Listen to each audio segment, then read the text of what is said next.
नित्य जयराते हो तुम हो, सच के पथ पे चलाते हो तुम।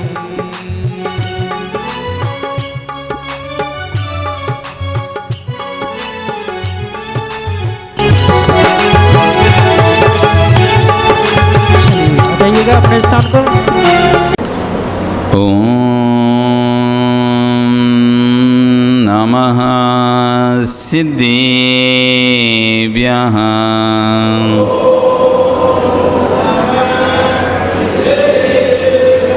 ओम नमः सिद्धेभ्यः।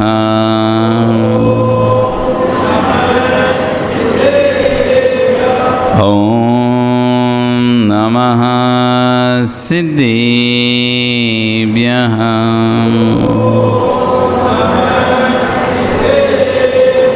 नमः समेसाराय स्वानुभूत्या चकासते चित्स्वभावाय भावाय सर्वभावान्तरच्छिदे।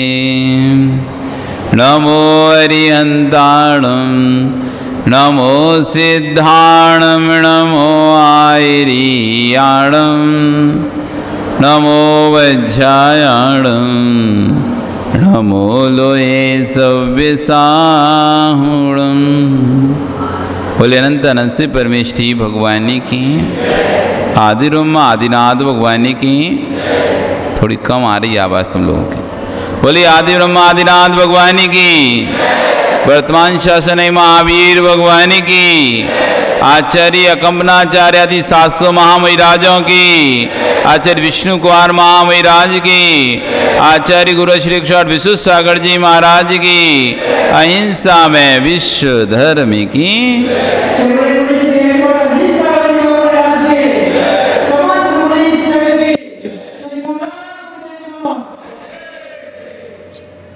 बंधु,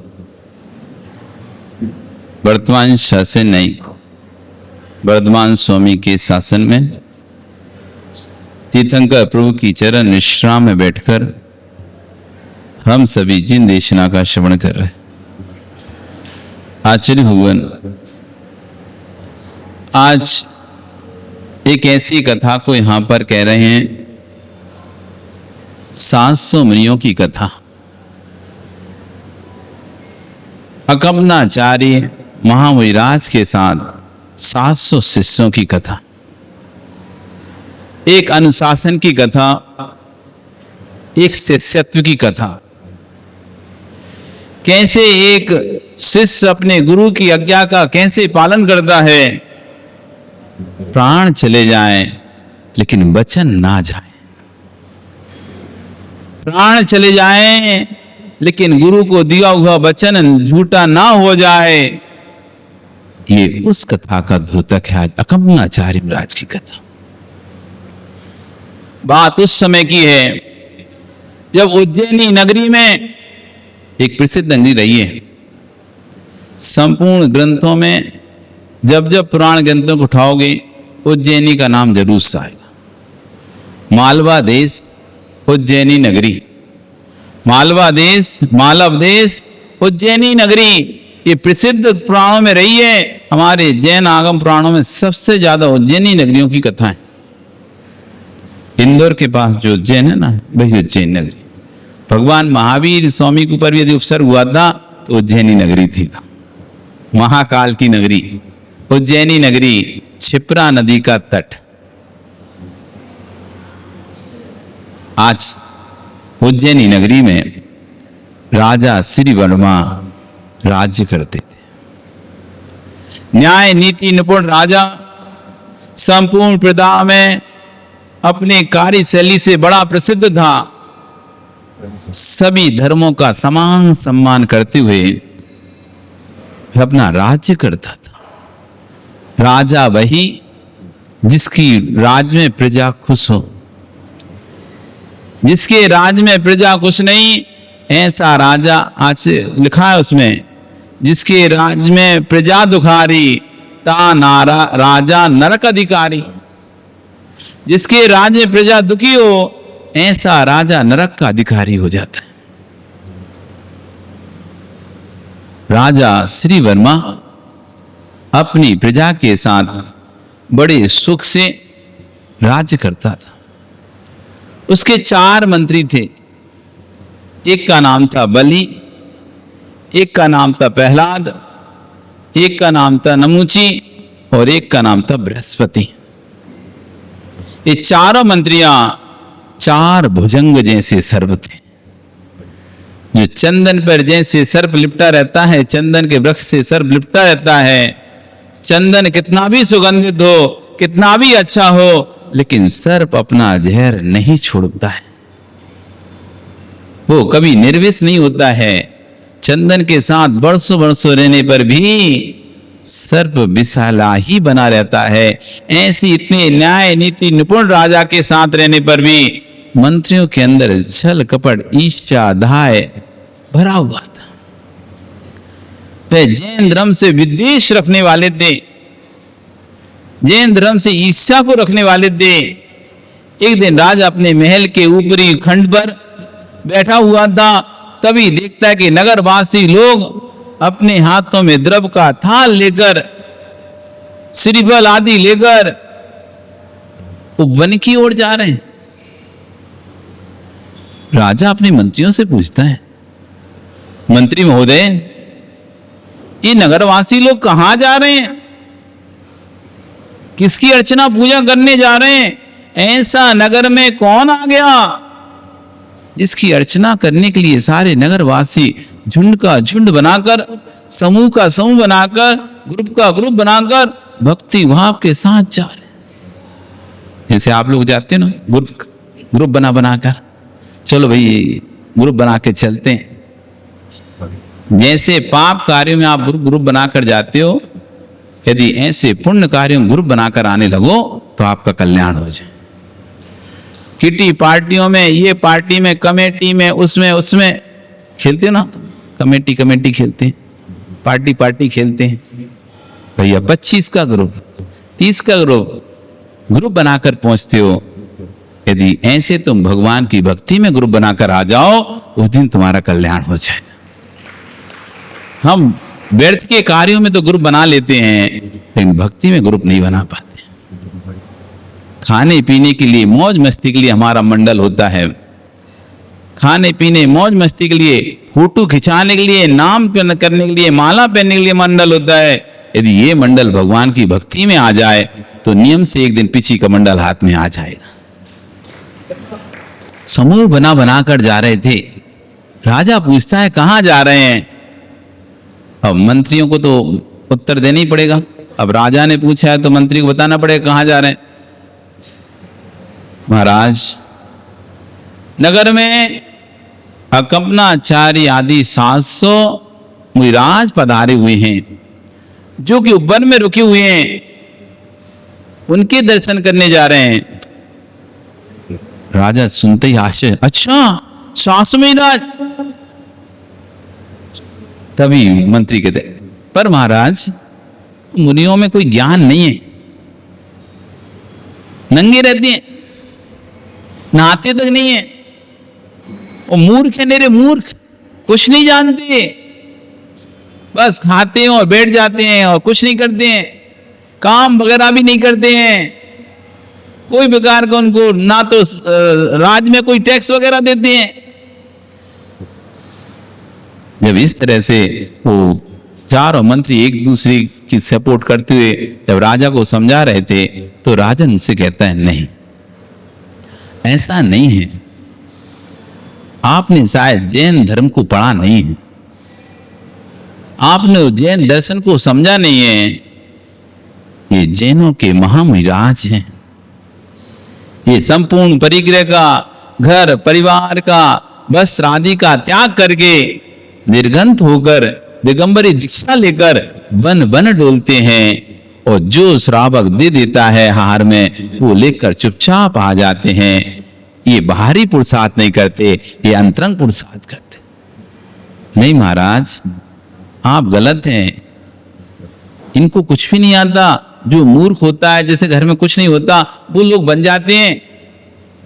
महाराज की ऐसी बात नहीं है, चलो दर्शन करके चलते हैं, देखना तुम कितने ज्ञानी और कितने प्रबुद्ध बुद्धिशाली जीव रहते हैं ये। अब मंत्री क्या, राजा की तो साथ चलना ही पड़ेगा, हम मन मसल के नहीं, अब चले राजा के साथ। और राजा ही बड़े ठाट बाट से अर्घ आदि लेकर ढोल बजा के, ढोल मजीरा बाजे के साथ दर्शन के लिए उद्यान में पहुंचता है। इससे पूर्व एक घटना घटती है। आचार्य कपनाचारी महाराज निमित्त ज्ञानी महामुनिराज थे।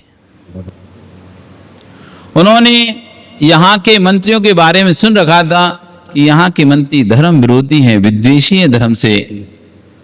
यदि कुछ भी चर्चा करेंगे तो नियम से संघ पर संकट कष्ट आ सकता है। तो जब वो मन में आए तभी उन्होंने अपने सभी शिष्यों को आदेश दिया कि देखिए, आप यहां पर किसी से भी चर्चा नहीं करेंगे, आप सभी मौन रहेंगे, चाहे श्रावक आए, चाहे मंत्री आए, चाहे राजा आए, आप किसी को ना तो आशीर्वाद देंगे ना किसी से चर्चा करें, आप सभी मौन रहेंगे। शिष्य वही जो गुरु की आज्ञा को पाले। सभी शिष्यों ने कहा, जैसी आपकी आज्ञा, किंतु परंतु कुछ नहीं। जीवन में एक चीज ध्यान रखना महेंद्र जी, वही जीव उत्कर्ष को प्राप्त करता है जो गुरु की आज्ञा में किंतु परंतु नहीं करता। जो जीव गुरु के सामने किंतु परंतु करता है वो कभी उत्कर्ष को प्राप्त नहीं हो सकता। पर बुद्धि दुखदायिनी, स्वबुद्धि सुखदायिनी, गुरु बुद्धि विशेषता। दूसरे की बुद्धि से चलोगे दुख मिलेगा, अपनी बुद्धि से चलोगे सुख मिलेगा, लेकिन गुरु की बुद्धि से चलोगे तो कार्य में विशेषता मिलेगी, कार्य में विशेषता आएगी। इसलिए गुरु बुद्धि को ही प्रमाण मानना चाहिए, गुरु बुद्धि से ही चलना चाहिए। जब नगर में गुरु विराजमान हो तो गुरु की बुद्धि से ही चलना चाहिए, नियम से आपके कार्य में विशेषता आएगी। जैसे ही गुरु ने कहा, सभी शिष्यों ने तुरंत मौन ले लिया और अपने ध्यान में बैठ गए। आचार्य कपनाचार्य भी अपने ध्यान में बैठ गए। श्रावक लोग आ रहे, उनकी पूजा कर रहे, उनको नमस्ते कर रहे, लेकिन सभी ध्यान में बैठे हुए थे। पीछे से राजा भी अपने दल बल के साथ, मंत्रियों के साथ जब वहां पहुंचता है और 7 मुनियों को देखता है तो राजा गदगद हो जाता है, अंदर हृदय में गदगद पना भर जाता है। इधर मंत्री देखते हैं तो उनके अंदर ईर्ष्या भर जाती है, कैसे बेशरम लोग हैं, बैठे हुए हैं। राजा आता है, 7 मुनियों की वंदना करता है, अकमनाचार्य की वंदना करता है, बारंबार बारंबार बारंबार नमस्कार करता है, अर्घ चढ़ाता है। तब भी कोई मुनिराज आंख खोलकर भी नहीं देखते, कोई मुनिराज आशीर्वाद भी नहीं देते, सब अपने ध्यान में एकाग्र चित्त कर लेते। राजा बड़ा प्रसन्न होता है कि देखो, इन्हें ना राजा से मतलब है ना रंग से मतलब है, ये तो अपने ध्यान में, आत्म ध्यान में लीन है और राजा भक्ति कर कर वापस लौटने लगता है। मंत्रियों को अच्छा मौका मिलता है और जब साथ में मंत्री लौटते हैं तो रास्ते में मंत्री बोलते हैं, कहा था हमने राजन, ये लोग मूर्ख होते हैं, मूर्ख, इन लोगों को कुछ नहीं आता। जिसको कुछ नहीं आता मौन लेके बैठ जाए। मौनम मूर्खस्य परिचयम, मौन मूर्ख का परिचय होता है। राजन देखो, हमने बोला था इन लोगों को कोई भी ज्ञान नहीं है, उनको आपसे डर लग रहा था, आप महान प्रकांड विद्वान हैं और आप महान शास्त्रों के ज्ञाता हैं, आपके सामने इनका क्या होता, इसलिए आपके आने से पहले इन्होंने मौन ले लिया, जैसे कि आपसे कुछ भी कहना ना पड़े, आपको कुछ बताना ना पड़े। यदि आप कुछ पूछ लेते, कोई ग्रंथ का श्लोक पूछ लेते, कोई सूत्र पूछ लेते, इन लोगों को तो आता नहीं था, तो बेचारे क्या करते, इसलिए इन्होंने मौन ले लिया। राजा कहता है ऐसा नहीं है, वो लोग ध्यान में थे इसलिए मौन थे। तभी सामने से एक सुत महाराज, जो कि उस समय आ नहीं पाए थे जब आज्ञा दी थी, अंकमनाचार्य जी ने अपने सभी शिष्यों की आज्ञाएं दी थी मौन रहने की, तब वो उस समय मौजूद नहीं थे। वो आहार की गवेषणा के लिए बहुत दूर की ओर गए थे, तो लौटने में बहुत लेट हो गया था, तो लौट के आ रहे थे। तभी 4 मंत्री कहते हैं, देखो महाराज महाराज, वो सामने देखो, अयम बलिभद्रा तक्रो पीतोयम, ये बलिभद्र यानी बैल, ये बैल देखो छाछ पीकर चला आ रहा है। अयम बलिभद्रा तक्रो पीतोयम, और जैसे ये जोर से बोला, महाराज के कान, मुनिराज के कान में शब्द जैसे ही पड़े, मुनिराज जब निकट आए तो चारों ने घेर लिया और हंसी करने लगे। अयम बलिभद्रा तक्रो पीतोया, अयम बलिभद्रा तक्रो पीतोया। सुसागर मुनिराज, जैसा नाम था वैसे ही वो मुनिराज थे, सुत के अपार ज्ञानी, न्याय के प्रखंड विद्वान। राजा ने तो समझ लिया था अर्थ क्या है।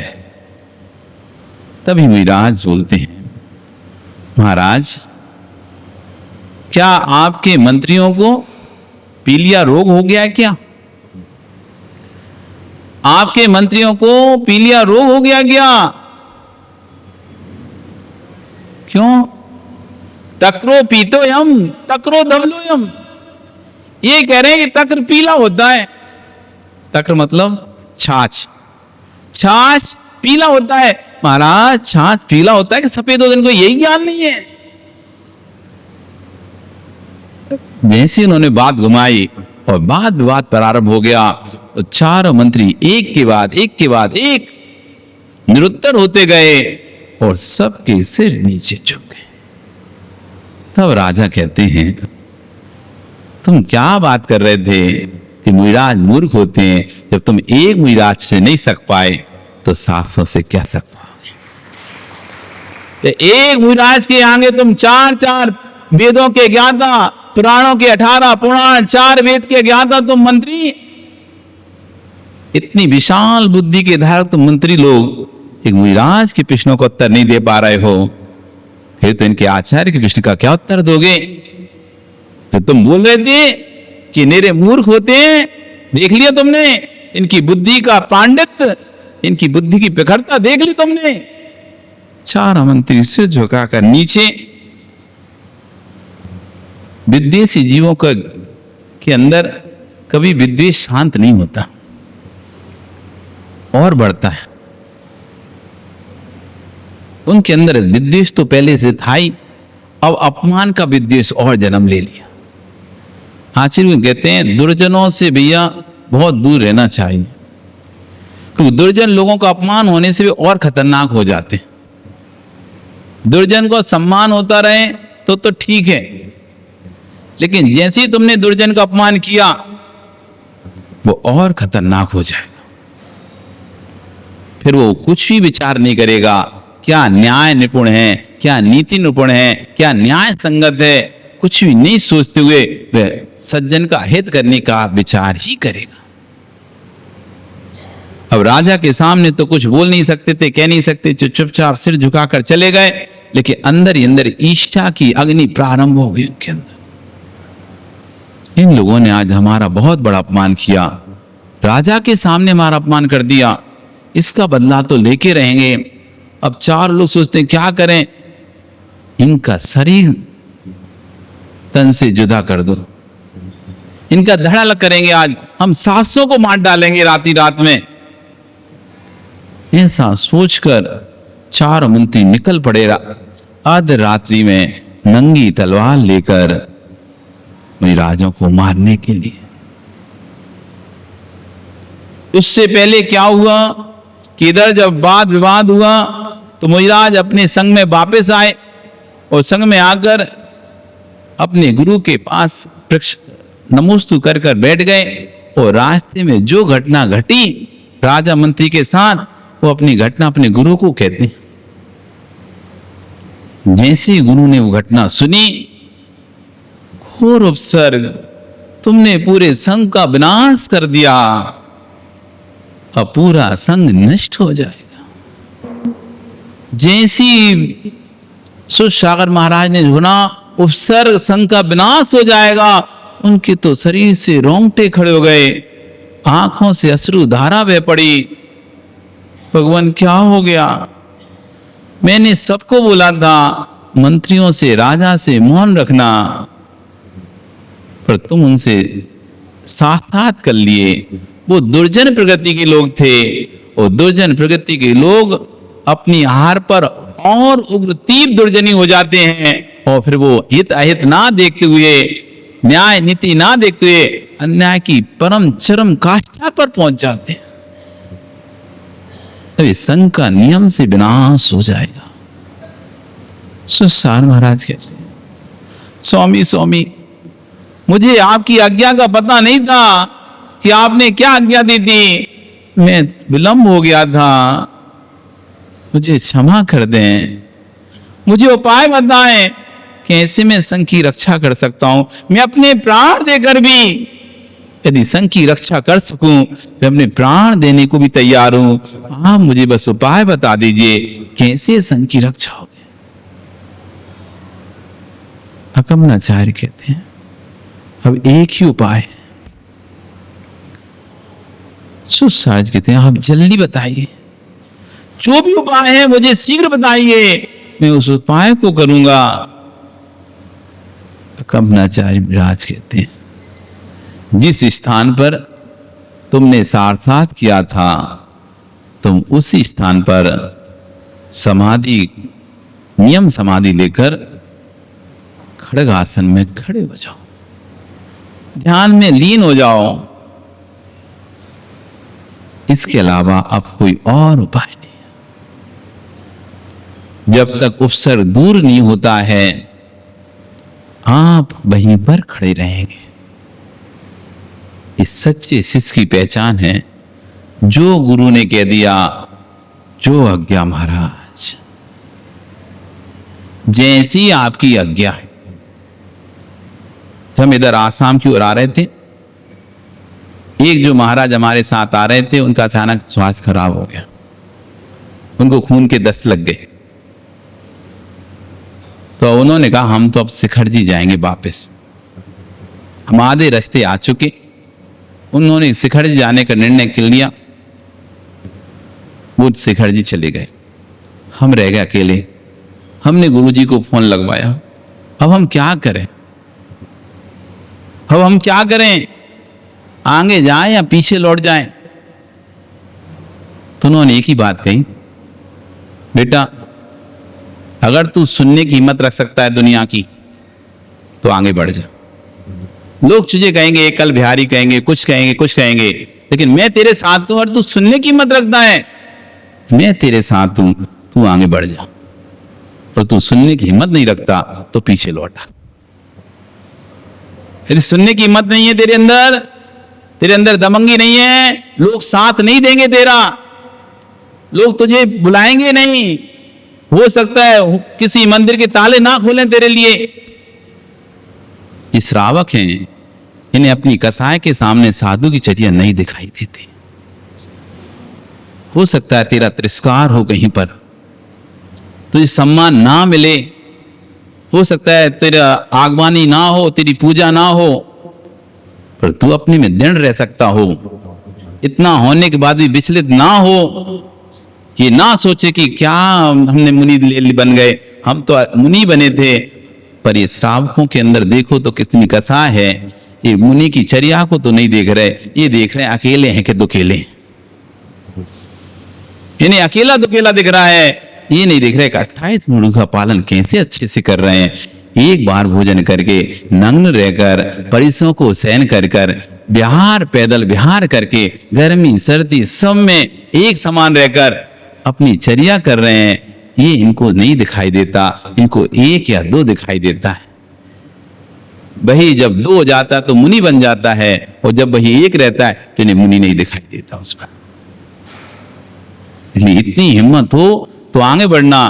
तो हमने कहा यदि आपका आदेश है, अब दुनिया से भी लड़ लेंगे फिर हम। गुरु का मेरा आशीर्वाद है, तुम बढ़ो आगे। और गुरु का आशीर्वाद लिया, हम तो बढ़ गए। संकट आई, तकलीफ आए, कष्ट आए, लेकिन एक ही भाव था। गुरु ने जब बोला है तुम जाओ, मैं तुम्हारे साथ हूं, आगे बढ़ जाओ, तो हम बढ़ गए। और आज गुरु आशीर्वाद से 4 वर्ष इस नॉर्थ ईस्ट में घूम रहे हैं। 4 वर्षों से ये गुरु का ही आशीर्वाद। गुरु ने जो बोल दिया, यदि व्यक्ति उसको प्रमाण मान ले तो नियम से बहुत आगे उन्नति को प्राप्त होता है और कष्ट संकटों से दूर हो जाता है। गुरु आज्ञा प्राप्त की और आचार्य सुसागर महाराज निकल पड़े उस स्थान के लिए जहां पर उनका वाद विवाद उन 4 मंत्रियों से हुआ था।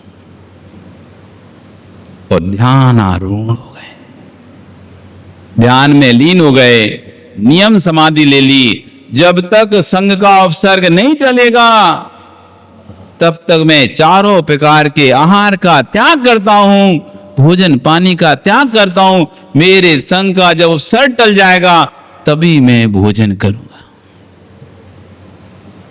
कितनी भावना है हमारे साधन पे उपसर्ग ना आ जाए। और मेरा ध्यान में लीन खड़े हो गए। पाषाण बत, जैसे पत्थर एक स्थान पर रख दो तो जहां रहेगा वहीं रहेगा, हिलेगा डोलेगा नहीं। ऐसी पाषाण बत एकाग्र चित्त होकर ध्यान में लीन हो गए। आपका समय हो गया, महाराज ध्यान में लीन है। इधर 4 मंत्री अपनी रणनीति योजना तैयार कर रहे हैं, कैसे हम इन 700 मिजाजों की हत्या करेंगे। उधर उनकी नीति रणनीति बन रही है, इधर महाराज ध्यान में लीन है, उधर अकंपनाचारी 700 मिजाज जाप में ध्यान में लीन हो गए। हे भगवान, आज की रात उपसर्ग की रात है, कैसे निकलेगी। और सभी ध्यान में लीन हो गए। कल फिर आओगे तो फिर से आगे कथा कल सुनाएंगे। सुनोगे ना? बिल्कुल सुनोगे, बिल्कुल आगे कथा सुनाएंगे। बोली भगवान महावीर स्वामी की।